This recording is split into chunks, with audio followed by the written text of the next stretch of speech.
La première mi-temps, c'était une purge. Aucune intensité. Les deux équipes se regardaient. J'étais à deux doigts d'éteindre ma télé. Mais heureusement, la deuxième mi-temps m'a réveillé. Les deux équipes ont enfin décidé de poser le pied sur le ballon et ça s'est rendu coup pour coup. Ça a commencé en 51e. Superbe service de Gravenberch pour Van Dijk.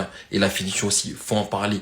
Coup de casse, poteau rentrant, rien à dire. Derrière, réaction immédiate des Japonais, 57e minute, avec une superbe action individuelle de Nakamura, qui sur un tir caché va trouver le petit filet. Mais derrière, ce soir, côté Pays-Bas, il y avait aussi un autre joueur qui était capable de grandes choses. C'était peut-être le meilleur joueur en première période, le plus remuant, celui qui essayait le plus. Et ça a payé deuxième période, servi par Gravenberch, encore une fois, qui a fait un travail monstre, en libérant un espace, en éliminant 3 Japonais. Il va servir Summerville et la frappe, simplement magnifique, enroulé à la Robben, à la Olysée, petit filet, le gardien ne peut rien faire. Mais comme je vous l'ai dit, ça se rendait coup pour coup, et le Japon avait qu'un objectif, c'était clair, c'est de repartir avec au moins un point. Et la rentrée de cet homme nous l'a montré, Ito, il était archi remuant en côté droit. Il a pas arrêté d'appuyer et de déstabiliser cette défense hollandaise. Résultat, il a l'origine d'un corner à la 87e minute de jeu. Et la suite, vous la connaissez, corner. Kamada qui dunk sur la défense hollandaise et qui va trouver la lucarne. Et franchement, le match nul obtenu par les Japonais, il est mérité, parce que j'ai préféré leur prestation à celle des Hollandais. Les Hollandais, je les ai trouvés suffisants. Et les Japonais, je sais pas, je les ai trouvés beaucoup plus inspirés, beaucoup plus incisifs. En fait, dites-moi qui est étonné. Qui est étonné à 2 buts à 1, 88e minute, mais on entendait déjà l'OST. Mais les gars, même le but à la 88e minute qu'ils ont marqué, c'est de la dramaturgie. On entendait déjà l'OST de tension. Et moi, je savais que ça allait finir comme ça. Quand ils ont fini par marquer, ça fait ça. Non mais maintenant on connaît le Japon, ils sont dans un shonen, ils ont mis encore de la dramaturgie, c'est pour ça qu'on kiffe les regarder à chaque Coupe du Monde. Aujourd'hui, ils affrontaient les Pays-Bas, ouverture de score de Virgil van Dijk. Vous connaissez votre boucle de la tête, c'est peut-être le défenseur central qui a le meilleur jeu de tête. Mais les Japonais n'avaient pas dit leur dernier mot, égalisation, une frappe soudaine, limpide. Personne l'a vu venir en fait, il l'a masqué. Et quand Summerville, d'ailleurs, il va falloir aller le récupérer en West Ham, il descend en Championship. Ce mec-là, il peut pas rester en Championship. Il a redonné l'avantage aux Pays-Bas, on s'est dit, vas-y, c'est terminé. Là, c'est mort, le Japon, ils pourront pas revenir, mais c'est mal connaître en fait le Japon. Et même le but, c'est un scénario de manga, je suis désolé. Une première tête et une tête sans faire exprès de Ogawa qui trompe le gardien des Pays-Bas. En fait, voilà le genre de match de Coupe du Monde. Quand le Japon joue, tu sens la Coupe du Monde en fait. Et c'est trop beau. Vrai de vrai, ça a été un match très équilibré. La première mi-temps, elle était dégueulasse. La deuxième, exceptionnelle. Ils ont pris du temps à monter en puissance, les deux équipes. Ils se sont rendus coup pour coup. Donc vraiment, Dieu merci, il y a eu les 45 dernières minutes parce que je crois que là, j'aurais pleuré, j'aurais été trop déçu. Mais c'était une très, très, très belle rencontre au final. Voilà. On vous dit mentalité Olivier Atom. C'est très très important dans les toutes dernières minutes, c'est capable de t'égaliser. Ça a été le cas. Égalisation dans le moment le plus cruel pour les Néerlandais. Dans tous les cas, ils ont l'habitude, c'est des flocos. Voilà, depuis la nuit des temps. 2-2 entre la Hollande et le Japon, c'était un match qui m'a emmerdé en première mi-temps. Parlons français, parlons cru. Les deux équipes n'ont rien tenté. C'était stérile. À partir de la deuxième période que c'était beaucoup plus intéressant. Grâce au but de Van Dijk, mais pour moi sur le but de Van Dijk, il devait être refusé. Pourquoi? Parce qu'il y a une poussée de Van Dijk. Vous l'avez pas vu, allez le voir au ralenti. C'est le cas, c'est une réalité, que vous le vouliez ou non. À ce niveau-là, même si c'est léger, il devrait avoir faute. Et le Japon, tout au long du match, ils n'étaient pas en action, ils étaient en réaction. Ils ont égalisé par la suite. Un but fantastique. Une nouvelle fois, le Japon a décidé de reculer, de ne pas prendre de risques. But de Summerville. C'est simple le football, c'est que mental. Si tu décides de ne pas être ambitieux dans ton jeu, forcément tu te fais punir automatiquement.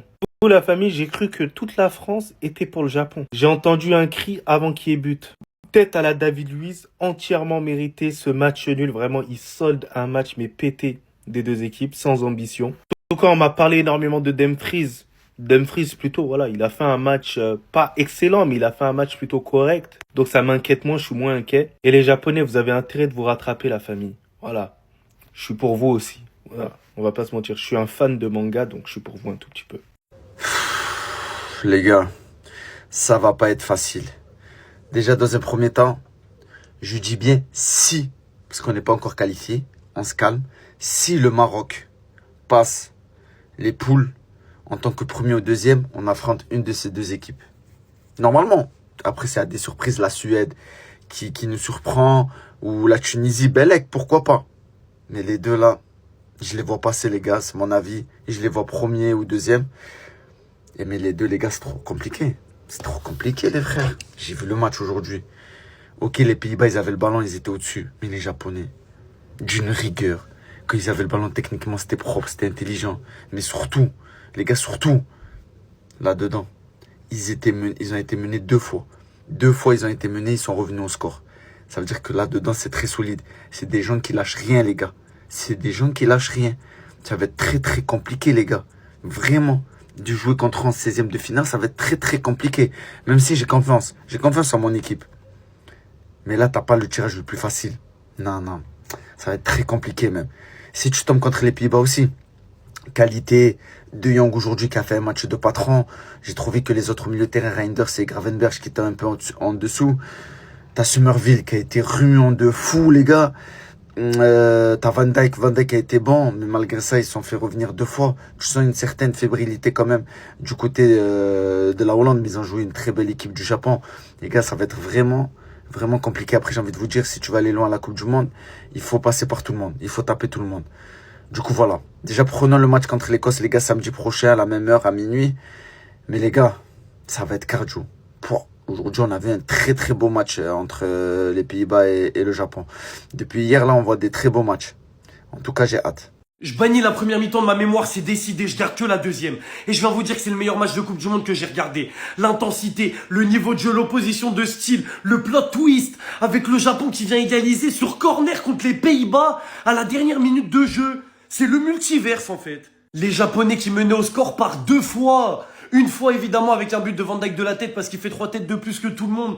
Une deuxième fois avec un magnifique but de Summerville sur une action de Gravenberch. Mon Dieu, le geste qu'il fait derrière la jambe au début de l'action pour ensuite lui faire la passe D, c'est trop. D'ailleurs, ce malade mental, il finit à 2 passes D. Ils ont un milieu de terrain avec Gravenberch, Reinders et De Jong et personne n'en parle. Reinders, aujourd'hui, il a été en dessous des 2 autres. Faut le dire, Gravenberch, il a été au-dessus. De Jong, il a fait un gros travail aussi, un peu en dessous de Gravenberch. Et Reinders, il n'a pas été au niveau. Mais les 3 là, c'est de la classe mondiale. S'ils arrivent à combiner ensemble, ça va être choquant. Ito qui a fait une entrée qui donne mal à la tête. En transition rapide, quand il a la balle, tu dis, mais qu'est-ce qu'il va faire? À quelle sauce il va me cuisiner aujourd'hui?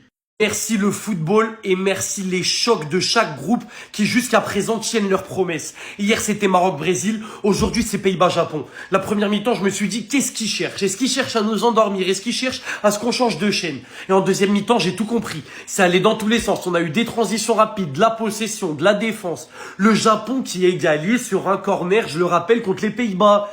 C'est le monde à l'envers, c'est trop fou. Les 2 équipes ne sont pas sous-estimées dans cette Coupe du Monde parce que le Japon, ils nous ont montré qu'ils savaient jouer en défense.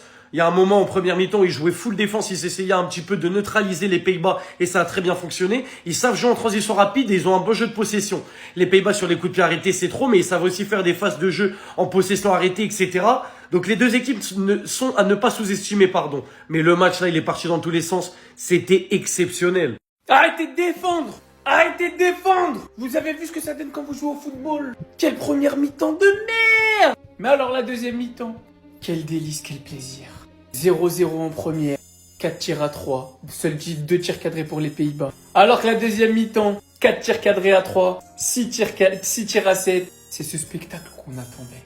Et comment vous dire que je peux pas rester insensible à cette sélection japonaise? Normalement, si vous aimez le football, ils sont pleins de valeurs, de respect, d'émotion, mais surtout de qualité technique, et ça on n'en parle pas assez. Parce que tout le monde va vous parler du projet Blue Lock. Tout d'abord, Gravenberch pour la tête de Van Dijk, ouverture du score. Et le Japon il se laisse pas faire. Égalisation, dans la foulée. Derrière Summerville, je vous en parle depuis un petit moment déjà. Je m'appelle pas Ben Baker si lui il reste à West Ham cet été. Il vient tout seul marquer son but, comme un grand. Mais lui là, c'était le héros du match. Les Pays-Bas ils avaient gagné, il avait fait un doublé de passe D. Quelle entrée en lice. Mais non! 88e, le Japon, c'est pas fini sur corner. Devant Van Dijk, devant Van de Ven, devant tous les géants. Il vient mettre sa tête. Égalisation. Et quand le Japon, ça joue au foot, ça joue au foot. Je vais pas vous mentir, j'avais la haine en première. Mais en fin de compte, c'est ça la beauté de la Coupe du Monde. Tu peux t'endormir et te réveiller dans le même match. Et au passage, déco, moi j'ai fait mon choix. 20 mètres de haut, gaucher, ultra rapide. Physiquement, c'est un rock. Il peut jouer latéral gauche et défenseur central à gauche. Va nous le chercher, s'il te plaît. Va le libérer de Tottenham, s'il te plaît. Voilà. C'est tout pour moi, c'était Ben Baker. Le Blue Lock existe maintenant, ça y est, viens pas me dire le contraire, je sais pas quoi. Parce qu'aujourd'hui, après une première mi-temps où ça se jaugeait sans vraiment d'intensité, j'ai pu voir les gars Virgil van Dijk qui est arrivé et comme un patron les gars, il a mis une tête d'une précision chirurgicale. Il a su jouer du vice, il a mis une magnifique tête, il met son pays sur les bons rails, premier but de Coupe du Monde pour le Pays-Bas. Sauf que 5 minutes plus tard, réaction des Japonais les gars, Keito Nakamura sur son côté gauche, il rentre dans l'axe, il va frapper, il fait mine d'enrouler, il ferme son pied au dernier moment. Tout le monde est pris, but. Là, tu te dis, ok, pas mal, le match, il est lancé, c'est intéressant, tout ça. Somerville, il rentre en jeu, les gars, ça y est, il décide que c'est son moment. Il vient, il inscrit son premier but de l'histoire avec les Pays-Bas, les gars, regardez le but qu'il a mis. En haut, le cercle rouge, c'est lui. Une enroulée, pareil, les gars, poteau rentre en petit filet, chirurgical. Du coup, les Pays-Bas, ils sont dans les meilleures conditions, les gars. Ils se dirigent vraiment vers un match, une fin de match un peu tranquille. Ils se disent, ça y est. Mais tout ça, les gars, c'était sans compter sur Daichi Kamada, les gars. Daichi Kamada, il a sauté par-dessus Van Dijk. Regardez là-haut. Lui, il est là, Van Dijk est là. Il a sauté par-dessus Van Dijk, il a mis une tête, il a marqué. Et je vous le dis sincèrement, c'est mérité. Les deux équipes ont bien joué, le match nul est mérité. Les deux équipes, ils ont eu leurs points forts, leurs points faibles, leurs moments forts, leurs moments moins forts, et ils ont réussi à en tirer parti. 2-2, c'est le bon score. Ce match ce soir, il te résume à quel point, dans le football, tout peut aller très vite. Une première période catastrophique, où il s'est rien passé.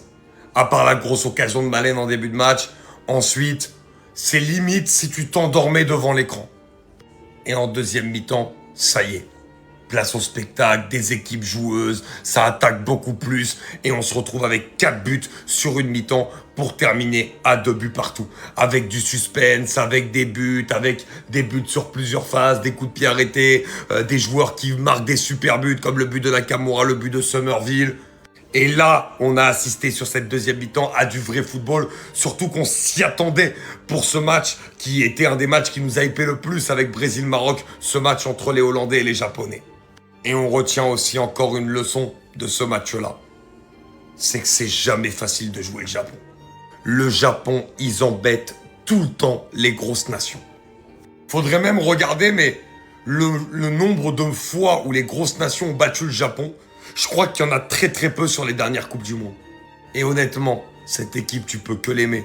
Que les joueurs de petite taille comme ça, qui sont là, qui font des efforts exceptionnels, qui jouent en équipe, qui sont très très bons techniquement, qui collectivement également dégagent une vraie solidité et qui mentalement sont très bons. La manière dont ils ont défendu aujourd'hui, ça a été très costaud en première période et surtout qu'ils sont revenus 2 fois au score aussi.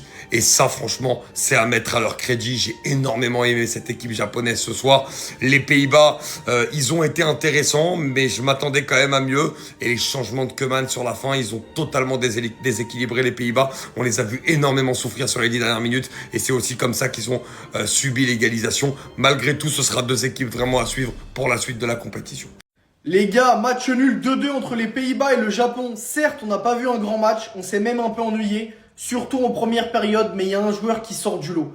Les gars, Nakamura, quel joueur! L'ailier du Stade de Reims devient le premier joueur du Stade de Reims à marquer un but en Coupe du Monde depuis 68 ans. Les gars, c'est une perf de fou. Depuis le début du championnat de Ligue 2 et même à la fin de saison, pour moi, dans mon livre, c'était lui le meilleur joueur de Ligue 2 et de loin. Techniquement, c'est trop ce qu'il a fait en Ligue 2 cette saison. Mais là, ce soir-là, élu homme du match du côté du Japon, c'est lui qui permet à son équipe d'égaliser le 1 partout avant le 2-1, puis le 2-2 du Japon. Les gars, Nakamura, agile, rapide, technique, véloce, mais avec le ballon, en fait, il est trop facile. Avec le ballon, t'as l'impression qu'il a peur de personne. Il a jamais la pression, il panique pas, il est tranquille. Il est à l'image de ses coéquipiers. Franchement, les Japonais ont fait un match solide, physique, mais dans les règles de l'art. Ils te font tomber le mec, ils le relèvent, ils lui serrent la main. Il n'y a pas de coup de rampon, il n'y a pas de semelle, il n'y a pas de truc comme ça. Eux, c'est des mecs respectueux et valeureux et ils méritent le match nul. Franchement, c'était pas un grand match, mais au moins, ils ont été valeureux jusqu'à la fin du match. Ils se sont battus avec leurs armes, leurs remplaçants ont fait la différence.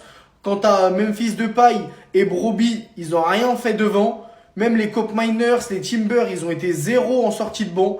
Mais les Japonais ont répondu présent et c'est mérité pour eux. Je pense que ça peut être la sélection surprise. Respect aux Japonais et à Nakamura. Quelle force de caractère pour venir égaliser à la toute fin face à un Pays-Bas. Je vous ai dit, dans la plupart des dernières Coupes du Monde, le Japon fait très mal aux grosses équipes.